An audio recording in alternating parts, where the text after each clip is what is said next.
The Coppola home stood quietly on the edge of a manicured Denver suburb, a two-story house with a perfect lawn and warm porch lights that glowed like beacons against the fading dusk. To anyone passing by, it looked like a portrait of domestic bliss, the kind of place where family dinners ended with laughter and weekends were filled with soccer games and neighborhood gatherings. But inside, behind those walls, a different story lingered. Kelly Coppola moved through the kitchen with the precision of someone used to keeping everything in order. At 42, she carried herself with the quiet grace of a woman who gave much of herself to others, a mother, a volunteer, a wife who had learned to smooth over the sharp edges of her husband's moods. Her hands, steady as she laid out plates, betrayed a subtle tremor when the phone on the counter buzzed. She glanced at the screen, her brow tightening before she quickly flipped it over, silencing the glow. "Dinner's ready," she called, her voice softer than usual. From the other room, Daniel Coppola appeared, tall, confident, the kind of man who seemed to command a space without effort. He wore his reputation like a tailored suit, a respected architect with an eye for design, a husband admired at community fundraisers, a father praised at PTA meetings. Tonight, though, there was a faint edge in his eyes, something restless beneath his polished smile. "Smells good," he said, sliding into his chair. He kissed her cheek, brief, perfunctory, before reaching for his glass of wine. The meal unfolded in small talk, the children's homework, a fundraiser at the school, Daniel's latest project downtown. Kelly nodded, listening, but her mind seemed elsewhere, her gaze drifting to the window where the night pressed close against the glass. She forced a smile when her daughter asked for seconds, but behind her eyes flickered a weight that words couldn't disguise. Later, after the children went upstairs, the house settled into an uneasy silence. Kelly gathered dishes, her movements careful, almost deliberate, while Daniel lingered in the study, sketching over blueprints sprawled across his desk. The scratching of his pencil echoed down the hallway, rhythmic and consuming, like he was drawing more than lines, as if he were carving out control itself. Kelly paused at the doorway, watching him. The lamp's glow sharpened the angles of his face, the intensity in his brow. She thought of the phone call earlier, the whispers she'd overheard in recent weeks, the quiet suspicions she had pushed aside. Her chest tightened. She wanted to speak, to ask, to demand the truth that lingered unspoken between them. But instead, she stepped back, letting the darkness swallow her. "Good night," she murmured. Daniel didn't look up. She turned toward the staircase, the weight of unspoken words pressing against her shoulders.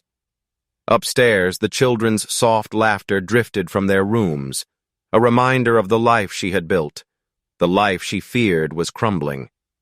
Kelly slipped into bed alone, staring at the ceiling, her thoughts racing. Something was shifting, and she felt it in her bones. Outside, the house looked serene, untouched, but inside, a storm gathered quietly, ready to break. By morning, the perfect picture would shatter. In the morning light, the Coppola home once again resembled the suburban ideal.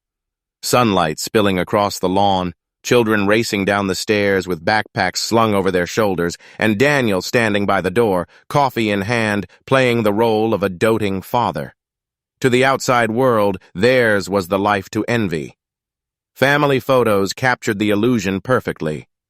In one frame, Kelly sat in a summer dress, her children tucked into her lap, Daniel's arm draped casually across her shoulder. At first glance, it was a portrait of joy, but look closer, and the truth seeped through.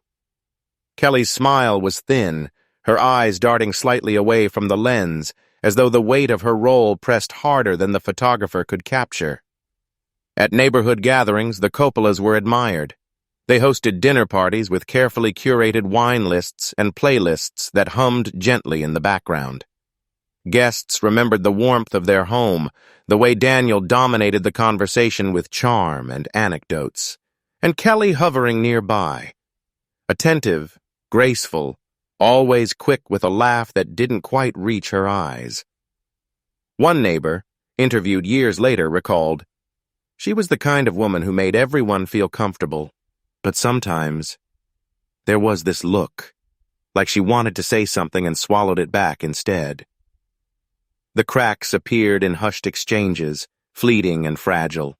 A PTA friend remembered Kelly leaning in close one afternoon after a school fundraiser.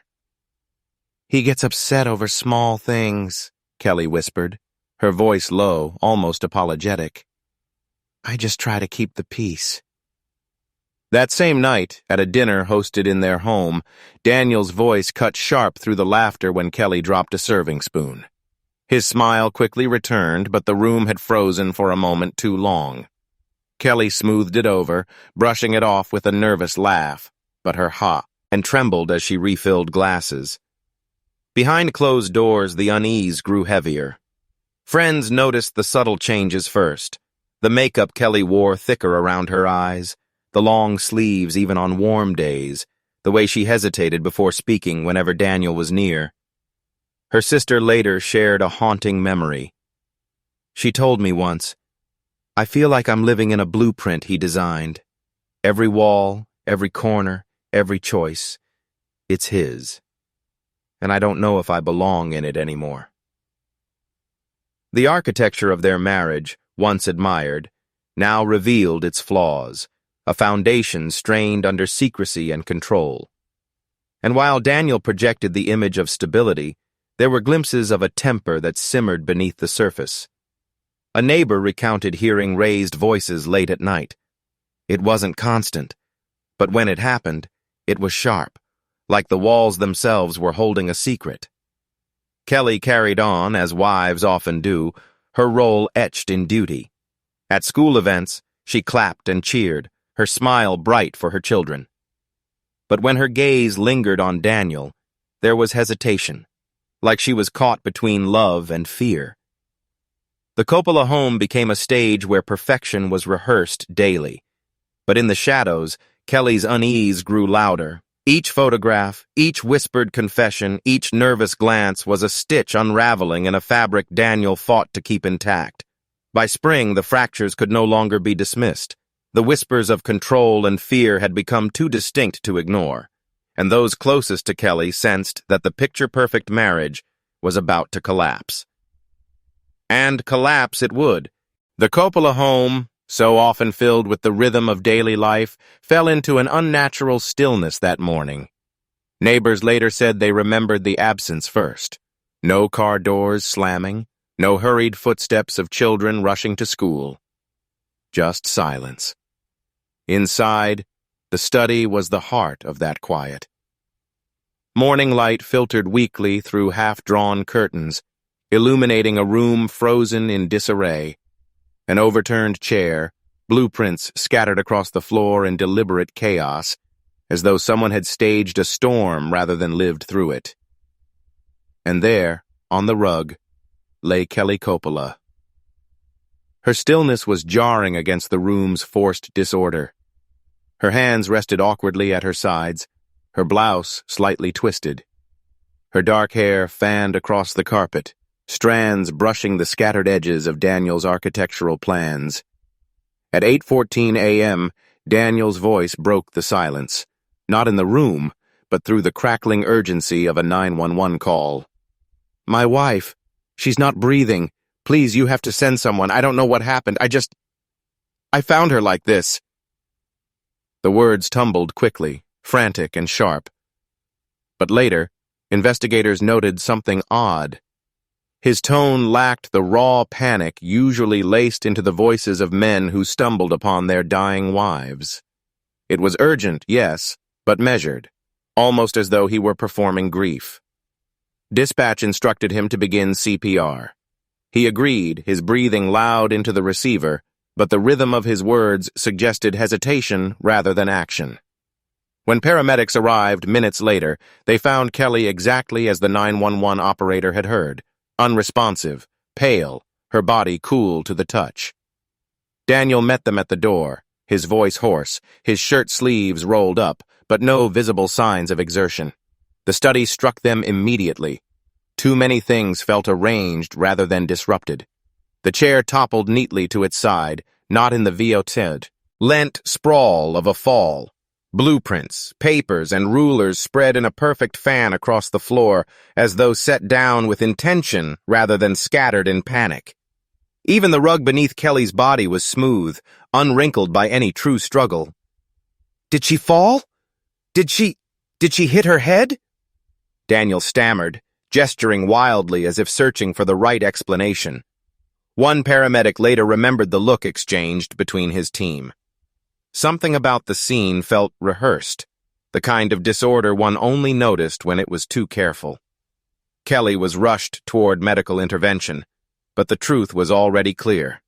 Her life had ended hours earlier. Daniel followed in his car, hands gripping the steering wheel tight, eyes fixed forward. Yet witnesses at the hospital recalled how quickly his expression shifted from frantic husband to detached observer. He spoke in clipped sentences, as though recounting an inconvenience rather than a tragedy. Back at the Coppola home, investigators lingered. The blueprint pages, smeared faintly with coffee stains, carried symbols of Daniel's world. Control, precision, plans drawn with perfect lines. Yet here they were, scattered around the body of the woman who had begun to see herself as trapped within his designs. The morning silence was broken now, but not in the way anyone expected. What looked like grief became shadowed with doubt. The scene inside the Coppola home whispered of contradictions, a study staged not as a crime scene but as a performance. And as whispers began to spread through the quiet suburban streets, one truth pressed harder than all others. Kelly's death might not have been a tragic accident at all. Detectives lingered in the Coppola home long after Kelly's body was transported, cataloging every detail of the staged study. Yet, while the house itself hummed with contradictions, it was a discovery outside the home that first cracked Daniel's carefully drawn picture. Kelly's SUV sat parked neatly in the driveway, untouched since the night before. Inside, beneath a stack of receipts and a half-empty water bottle, investigators found her leather-bound notebook, a simple, worn journal she often carried in her handbag. Flipping through its pages felt at first like intruding into the ordinary thoughts of a suburban mother. Grocery lists, reminders for the children's school activities, and sketches of garden plans. But further back, the tone shifted. In careful, slanted handwriting, Kelly had left notes that felt heavier than chores or errands, words underlined with pressure, entries marked with jagged arrows. Meeting at 7. Unanswered questions. Too many lies stacked on lies. And then, one line that seemed to stand alone, centered on the page, underlined twice with almost violent emphasis, Evelyn. The name struck the investigators like a flare in the dark. Who was Evelyn? A friend? A colleague? Or something else entirely? Pausing, one detective whispered, "She was trying to tell us something."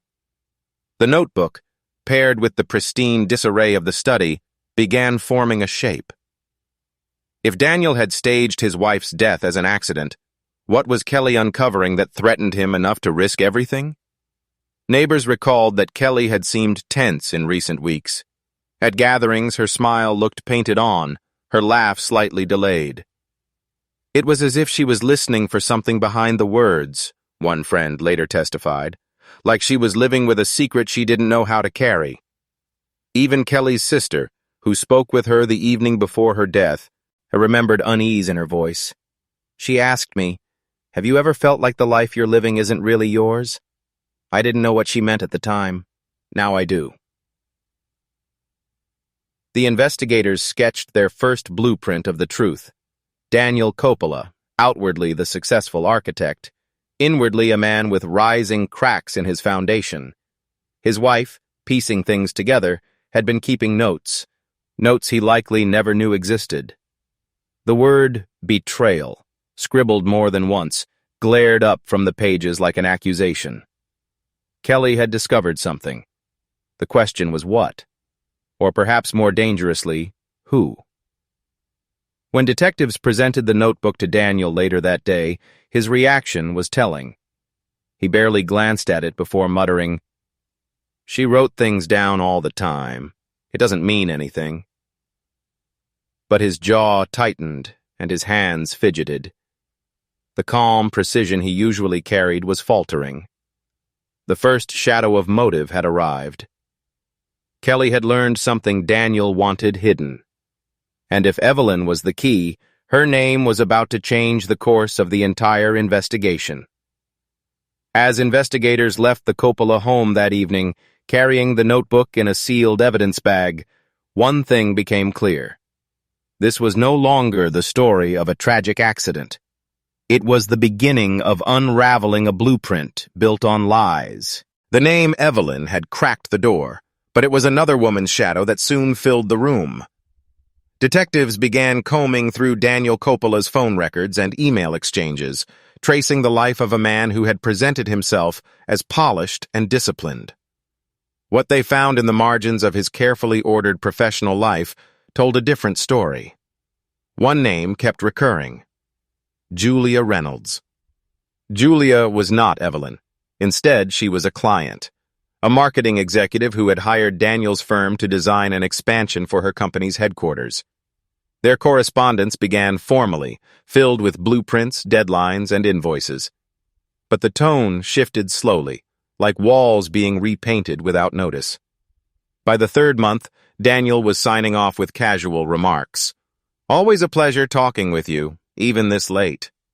Julia's replies carried emojis, ellipses, and warmth that stretched far beyond professional courtesy. When detectives subpoenaed text messages, the hidden foundation of Daniel's double life emerged. Conversations that began with discussions about floor plans bled into personal confessions, then flirtation, and finally desire. "Wish I could see you tonight. You're the only one who understands me. Don't worry, she'll never know." The timeline was damning. The texts often coincided with Kelly's anxious notes in her journal. On nights Kelly wrote about betrayal and questions left unanswered, Daniel was sending Julia pictures of late-night drinks or cryptic promises that he was working late at the office. Neighbors recalled seeing Julia once, slipping into the Coppola driveway when Kelly was away with the children. "I thought it was odd," one neighbor said later. "She wasn't family, and she didn't carry the energy of a friend. She looked careful, like she didn't want to be seen." The affair had not been loud or public, but it didn't need it to be.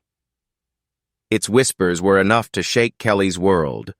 Friends remembered how she would arrive at brunch with tired eyes, fiddling with her phone, her voice thinner than usual. She laughed, one friend recounted, but her laugh had no echo. You could feel her fear, like she was pretending everything was fine, but waiting for the mask to fall. Detectives pieced together Kelly's last days with this new lens. The Evelyn underlined in her notebook, they realized, was not Julia. Evelyn was a confidant, a woman Kelly had likely confided in, maybe even sought advice from. Julia, however, was the living embodiment of betrayal, hidden in the margins of Daniel's professional life. When Julia was brought in for questioning, her composure revealed more than her words. Sitting across from detectives, she adjusted her blazer with steady hands, but her eyes betrayed flickers of fear. She admitted to a connection with Daniel, insisting it had not been serious. "We were close, yes, but he told me his marriage was over." He said Kelly already knew. The detectives let the silence stretch, watching Julia fold into it. Eventually, she whispered, "I didn't think it would end like this." Her testimony placed Daniel under a darker light.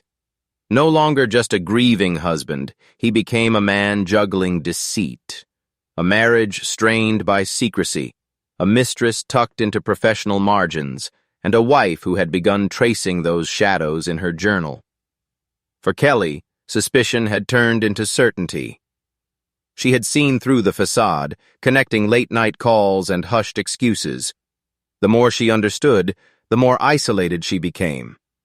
By the time her notebook recorded the word betrayal, it was not an abstract feeling. It was a truth she could no longer ignore, and perhaps Daniel knew she had discovered it. As investigators closed the file on Julia's interview, one thing became clear. The mistress was not the whole story. She was only the first figure drawn on a much larger blueprint of lies. The question still hung in the air. If Julia was the mistress in the margins, then who, exactly, was Evelyn? The discovery of Julia had torn away one mask, but investigators soon realized Kelly had not been blind to her husband's betrayal. She had already begun planning her escape.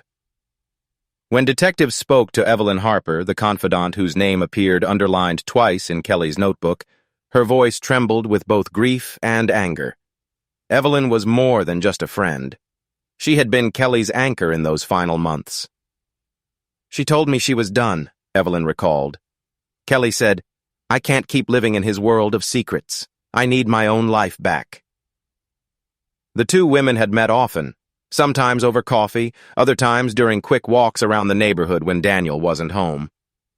What Evelyn shared painted a chilling portrait of Kelly's final days. A woman who wore the mask of a devoted wife in public, but who whispered her truth only in the shadows of trusted company. Kelly had confessed that she felt suffocated, her husband's charm turning to control behind closed doors.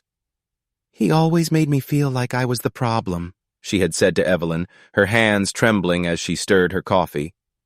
"But I know now. It's him. It's his lies. And I can't let this go on." In those conversations, Evelyn saw both fear and something else. Determination. Kelly wasn't just talking about leaving, she was acting on it. One afternoon, she told Evelyn she had already met with a divorce attorney downtown. "I sat in his office, Evelyn," Kelly whispered. "For the first time in years, I felt like I could breathe. He said I have options, that I don't have to be trapped anymore." Evelyn pressed her to move quickly, to protect herself, but Kelly admitted she was hesitating. "The kids," she said softly. "They deserve stability. I don't want them caught in his storm, but I think it's already too late." The fear behind her words was real. She had discovered not only Daniel's affair with Julia, but also financial irregularities hidden within his architectural business. Money missing, contracts manipulated. Kelly worried that leaving would not only expose Daniel's betrayal, but unravel the very foundation of the life they had built. Evelyn remembered their final conversation with painful clarity. Kelly had arrived pale, her smile thin but her eyes burning with a quiet fire. "I'm ready," she told her. "I've kept the files, the texts, the proof. He thinks he's untouchable, but I'm done being silent." Evelyn leaned forward, desperate. "Kelly, please, don't go home tonight. Stay here, just wait until you can do this safely." But Kelly shook her head, her voice heavy with resolve. "I have to face him. He'll know something's wrong if I don't. I just need one more day. Tomorrow, I'll take the kids and go." Those words haunted Evelyn. Tomorrow. A word that promised freedom, but never arrived. Investigators noted the timing. Kelly's meeting with the lawyer had taken place just days before her death. The files she had gathered were still missing, never recovered from the house. The coincidence was too sharp to ignore. As Evelyn finished recounting her memories, the interview room felt weighted with silence. The picture was becoming clearer. Kelly hadn't been a passive victim. She had seen through the lies, confronted the betrayal, and prepared to reclaim her life. But in doing so, she had also placed herself directly in the path of danger. Her whispers of escape were not just words of longing. They were a plan Daniel may have discovered. And if he knew that Kelly intended to expose him, then her death was no longer just a tragedy. It was motive. Evelyn's testimony had left detectives unsettled. Kelly had not been broken or resigned. She had been preparing to act. The thought that her final decision to leave might have triggered her death weighed heavily. But suspicions alone were not enough. Investigators needed the scene itself to speak. And so, weeks after Kelly's death, forensic experts were called back into the Coppola home.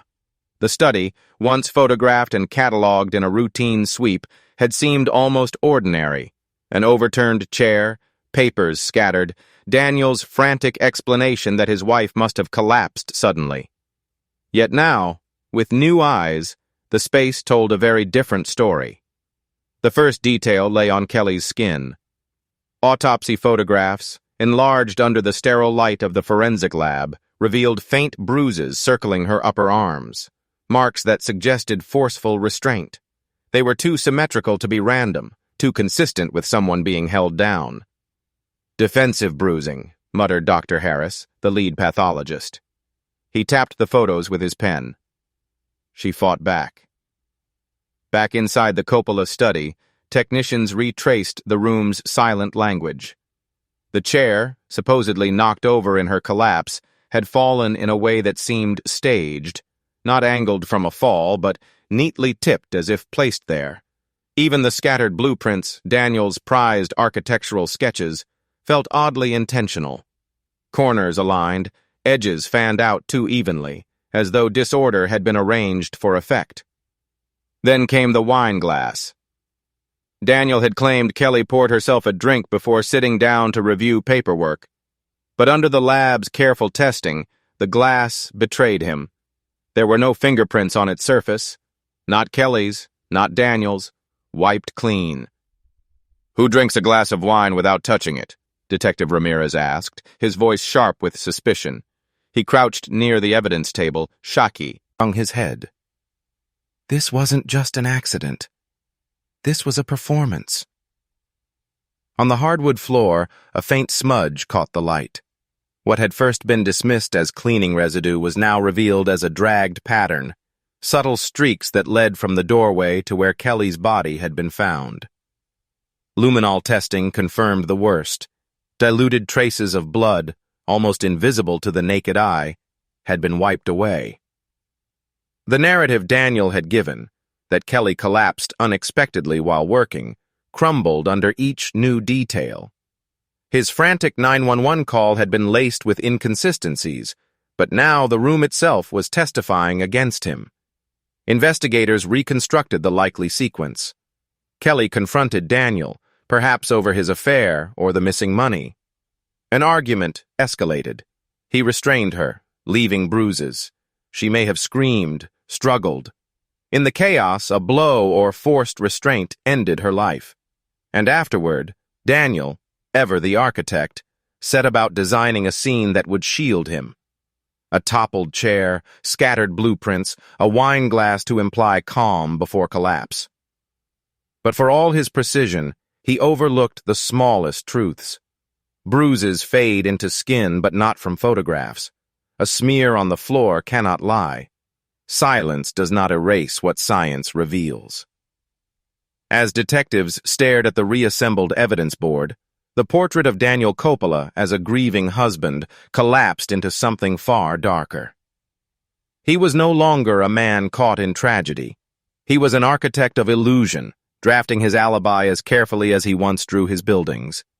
Still, suspicion was not conviction. The forensics gave weight to motive and testimony, but the law demanded more: a direct link, a confession, or evidence that tied Daniel's hands to the crime without doubt. Detective Ramirez leaned back, eyes narrowing at Daniel's photo pinned to the board. He thought he could control this scene the while he controls his designs, but there's always a flaw in the blueprint. The room fell into silence, charged with grim determination. The staging had been exposed, but the next step loomed, turning whispers and suspicions into charges that could hold in court. And that meant one thing: Daniel Coppola himself would have to be confronted. The evidence board in the precinct glowed under harsh fluorescent lights. Blueprints, photographs, and autopsy details mapped Daniel Coppola's deception with chilling clarity. But evidence alone was not enough. To move forward, investigators needed Daniel's own words, and the contradictions buried within them. Detectives Ramirez and Cole summoned him for questioning. Daniel arrived in a pressed navy blazer, his dark hair neatly combed, his smile carefully rehearsed. He looked less like a grieving husband and more like a man attending a business pitch. "Mr. Coppola," Ramirez began, sliding into the chair across from him. "Thank you for coming back in." Daniel leaned back, casual. "Anything to help? I want answers as much as you do." At first, his charm filled the room. He spoke of Kelly as the love of his life, a devoted wife, a caring mother. His voice softened when he described the day she died. She wasn't herself, he insisted. She'd been withdrawn, depressed. I tried to get her to talk, but she pushed me away. But the detectives had come prepared. Cole slid a photograph across the table, a picture of Kelly at a school fundraiser just days before her death. She was laughing, her hand resting on a friend's shoulder, her face glowing with life. "Withdrawn?" Cole asked evenly. "Because neighbors recall her laughing that very week. They said she seemed hopeful, energized." For a moment, Daniel's confident mask faltered. His eyes flickered down, then quickly back up. "People don't always show what they're feeling inside. Kelly, she was good at hiding things." "Like the fact she was planning to leave you?" Ramirez countered. The room thickened with silence. Daniel's jaw tightened. He shook his head, exhaling slowly. "That's absurd. We had problems. Sure, what marriage doesn't? But she wasn't going anywhere." Ramirez opened his notebook. "Funny, because we spoke with her friend Evelyn. Kelly told her she'd seen a lawyer. She told her she was preparing to walk away." Daniel's hand curled into a fist on the table, his composure cracking for a heartbeat before he forced it open again. "You're twisting things. Kelly was emotional. She said things she didn't mean." Cole pressed further. "You said you found her in the study, collapsed. But in your first statement you told Dispatch she was in the chair. Later you told us she was on the floor. Which is it?" Daniel blinked, caught. He shifted in his seat. "In the panic, I must have confused details. You expect someone to be perfectly clear while watching their wife die?" The detectives exchanged a glance. His words dripped with practiced indignation, but the cracks were widening. Each contradiction, each shift, painted him less as a grieving husband and more as a man cornered. The interview dragged on.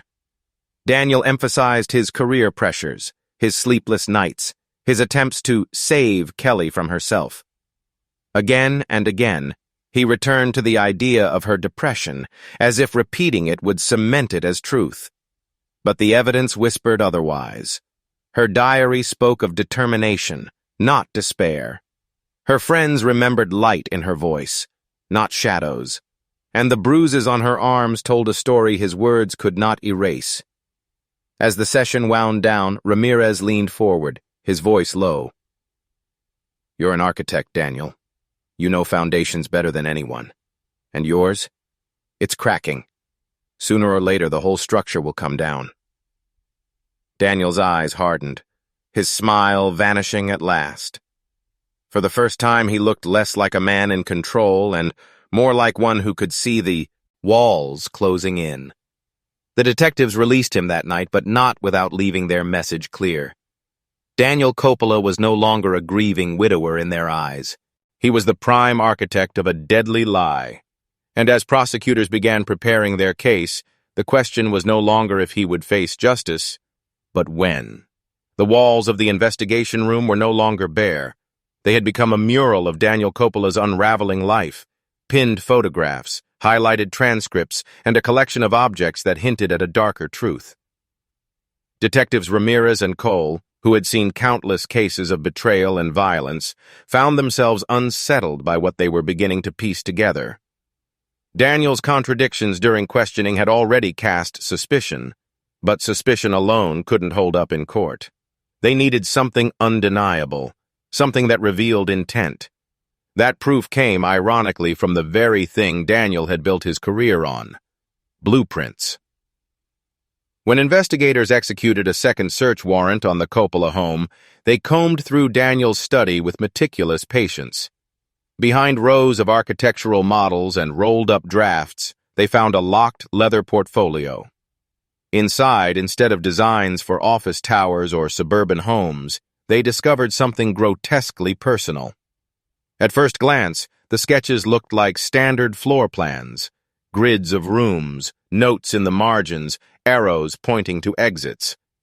But as detectives studied them closer, the details became horrifying. Each sketch depicted variations of the Coppola house, annotated with chilling instructions. Study: door closed, chair tipped, wine glass on desk. Timeline: 7:30 p.m. argument, 8 o'clock p.m. silence, 8:15 p.m. 911 call.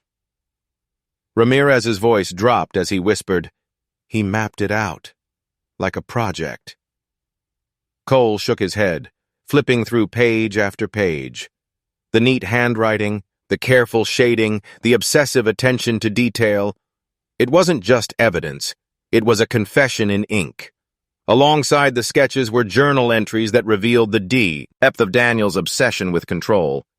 Phrases leapt from the pages like daggers. "She won't ruin me. Appearance must remain intact. If she leaves, everything collapses." Each word painted him not as a panicked husband, but as a man engineering a narrative, building an illusion brick by brick, determined to make Kelly's death appear as anything but murder. The discoveries horrified Kelly's family when detectives shared them. Evelyn, her closest friend, wept as she read one entry aloud. "She underestimates me. She thinks she can walk away." Evelyn's voice broke, her hand trembling. "He wrote this like she was a problem to be solved, not a person he loved." The journals also detailed contingency plans. One note outlined a version where Kelly was to be found in the bathroom, drowned in the tub. Another described an outdoor scenario: fall from deck during evening walk. Each draft was a grotesque alternative ending, as if Daniel had considered multiple ways to erase his wife, but ultimately settled on the study for its believability. For the prosecutors, the implications were staggering. This wasn't a moment of rage. This was premeditation, a staged event crafted with the precision of an architect. In interviews, Daniel tried to brush it all off. "Those weren't murder plans, they were story ideas. I was exploring themes for a possible novel, maybe a screenplay." He smiled as though creativity explained everything, but his words rang hollow. Architects design structures, not fake death scenes. The most damning piece came from a page marked with a single phrase: exit strategy. Underneath, Daniel had listed steps that aligned eerily with what had already occurred. Secure alibi, dinner with client scheduled. Phone call at 9 p.m. to establish timeline. No fingerprints on glass. Every move Daniel had made in the hours surrounding Kelly's death, H was there, diagrammed in chilling detail. As the evidence spread across the courtroom projector weeks later, jurors sat in stunned silence.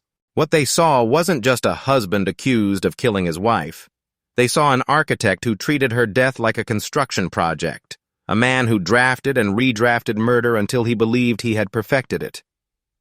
Kelly's sister whispered to reporters afterward, her eyes filled with both rage and sorrow. "He built a prison for her, and then designed her end."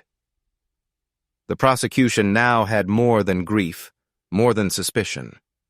They had a roadmap of Daniel Coppola's obsession with control, a blueprint that revealed the truth he tried so hard to bury.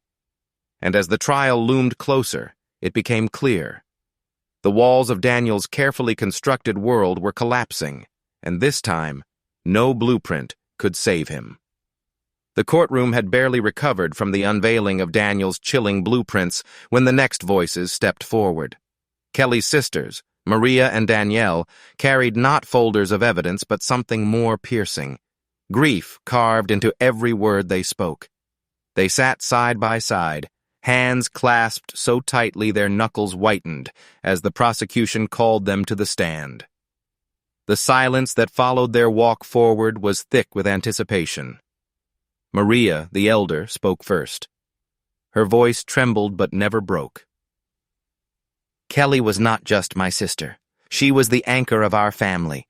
She laughed the loudest, comforted us the quickest, and carried burdens no one else could see. She did not plan to vanish. She planned to live.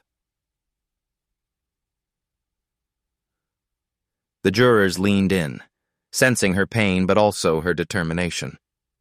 She recounted the small signs Kelly had confided, the late-night phone calls, the nervous smiles, the whispers about Daniel's temper. She told me she was afraid, but she never said she was done with life. She was ready to start over. Daniel, seated stiffly at the defense table, stared ahead with an expression as polished as marble. No flicker of remorse, no glance toward the womb, who had once been part of his family. His lawyer scribbled notes furiously, but Daniel remained motionless, as though above the storm. When Danielle took her turn, her grief erupted with raw fire. My sister begged me not to tell anyone yet. She said she had to do it carefully, that leaving him wasn't just walking out the door, it was escaping. Tears cut down her face as she gripped the wooden edge of the witness box. And now she's gone. You think that's coincidence? You think she just gave up? No. He took her from us. The contrast in the room was stark. Daniel's cold indifference against the sister's anguish. Cameras clicked in the gallery, capturing the moment. Two women fighting for justice, one man seemingly untouched by the weight of their words. Narration filled the silence between testimonies, a voice of observation and sorrow. Grief doesn't build blueprints. Grief doesn't draft timelines or stage wine glasses. Grief speaks in trembling voices, in sisters holding hands so tight they leave marks on each other's skin. Grief reveals love, while Daniel reveals only control. As their testimonies ended, the courtroom felt transformed. What had been lines of evidence and cold architectural sketches now pulsed with human cost. The jurors were no longer just evaluating diagrams. They were weighing the silence of a husband against the cries of sisters left behind. Outside the courthouse, Maria faced the cameras.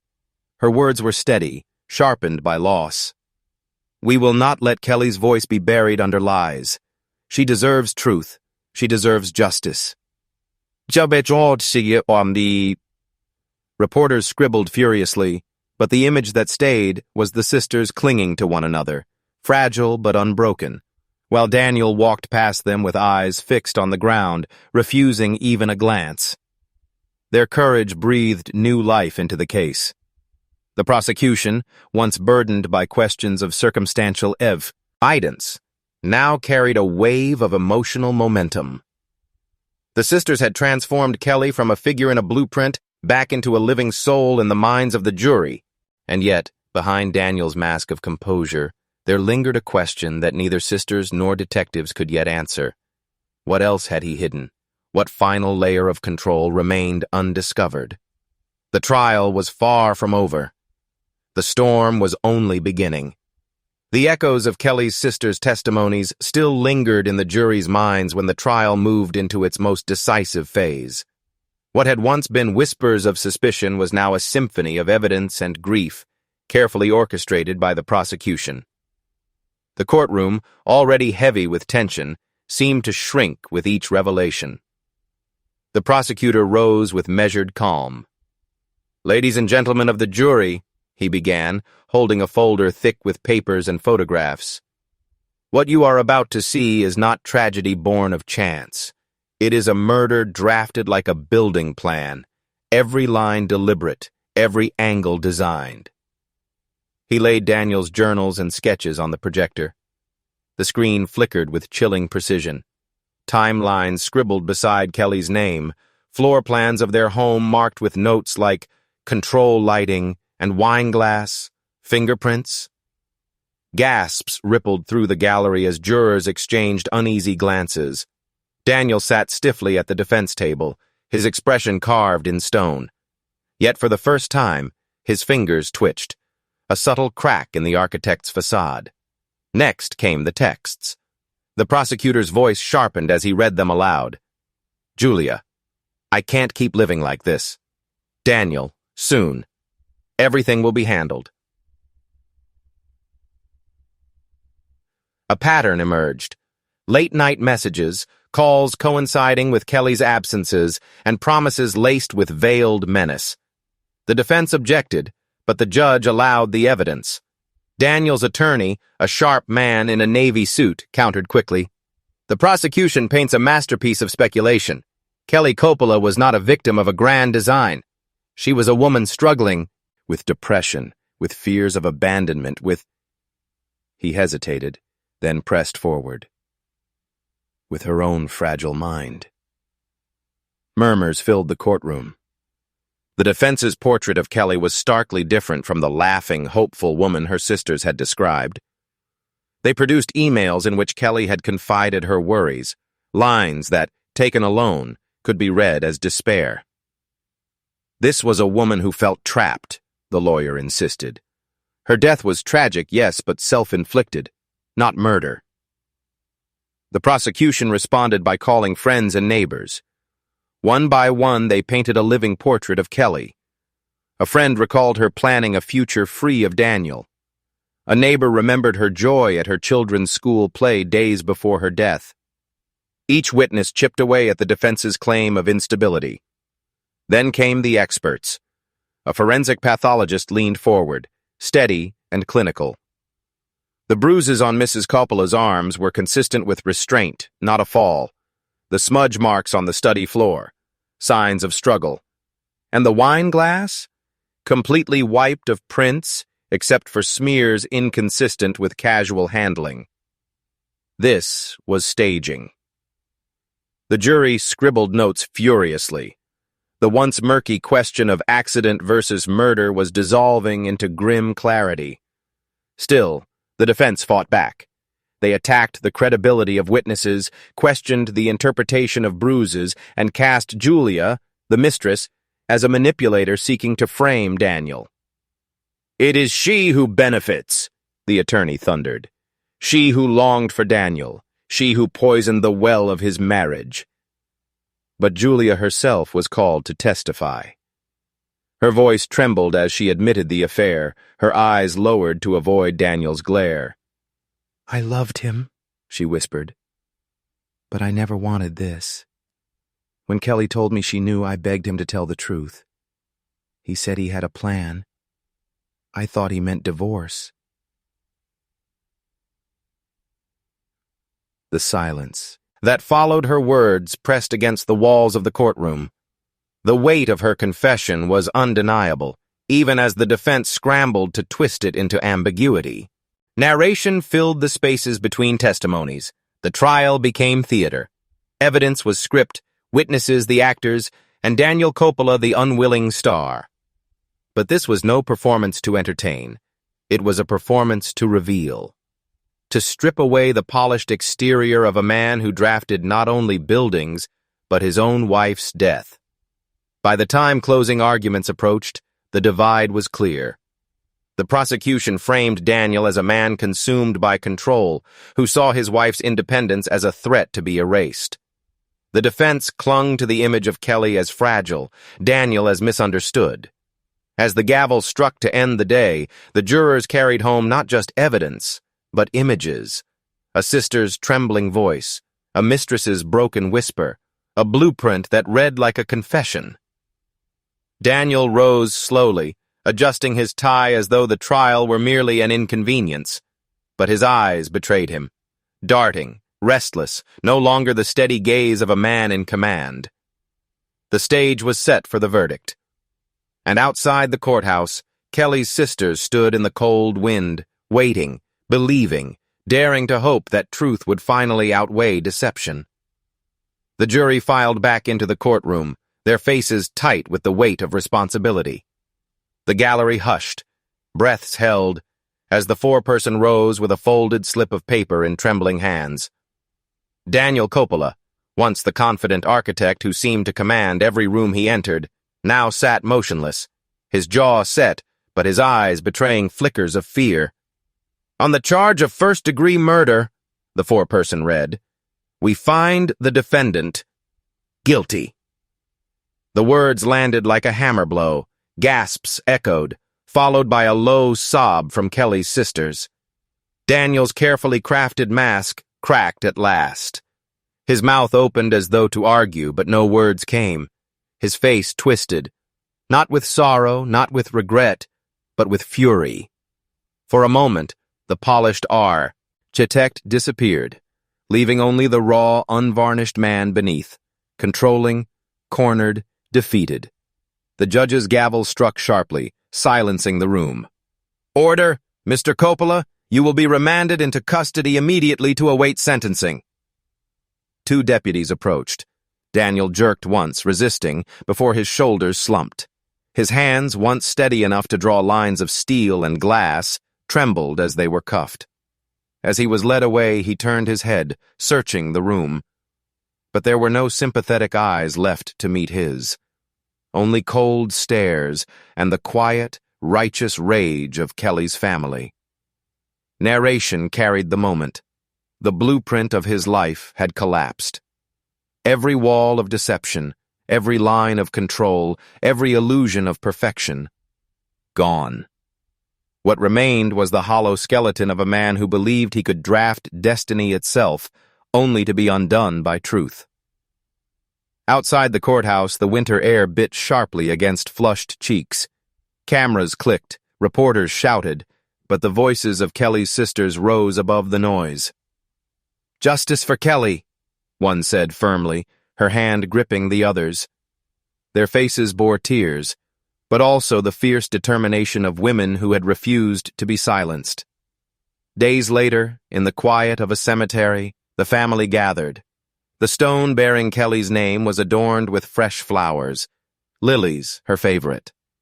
Her children stood close, clutching their aunt's hands, their young faces shadowed with confusion and loss. One sister knelt, brushing her fingers over the engraved letters. "You deserved so much more," she whispered, her voice breaking. "But we kept our promise. We told the truth. We didn't let him bury it with you." The camera of memory lingered there, on trembling hands against cold stone, on the fragile beauty of flowers against the permanence of granite. A priest spoke softly, words of peace and remembrance, but the narration filled the deeper silence. Kelly Coppola was more than the victim of a crime. She was a mother, a sister, a woman whose warmth filled every room she entered. Her laughter carried, her kindness lingered, and though her life was cut short, her story became the testimony that dismantled lies too carefully staged. The imagery of Daniel's journals and sketches haunted the backdrop of memory, the diagrams of murder masquerading as plans. It was a chilling reminder. Even the most meticulous design cannot outbuild the truth. As the family dispersed, the youngest sister remained by the grave, her eyes locked on Kelly's name. She spoke softly, as if Kelly might still hear. "He thought he could control everything, but the truth has a way of breaking free. No blueprint lasts forever." Her words carried in the wind, fragile yet unshakable. Meanwhile, Daniel sat in a concrete cell, stripped of his suits, his desk, his drawing tools. The walls pressed in, plain, cold, inescapable. For a man who once designed skylines, this was the final irony. His world reduced to gray blocks and iron bars. He stared at his hands, remembering the precision they once held, now shackled, powerless. Narration closed the circle. This was the final design of Daniel Coppola, not a masterpiece of steel and glass, but the ruin of arrogance and betrayal. And in that ruin, Kelly's memory stood taller than any building he could have drawn. Justice had taken years, but the truth, once unearthed, proved indestructible.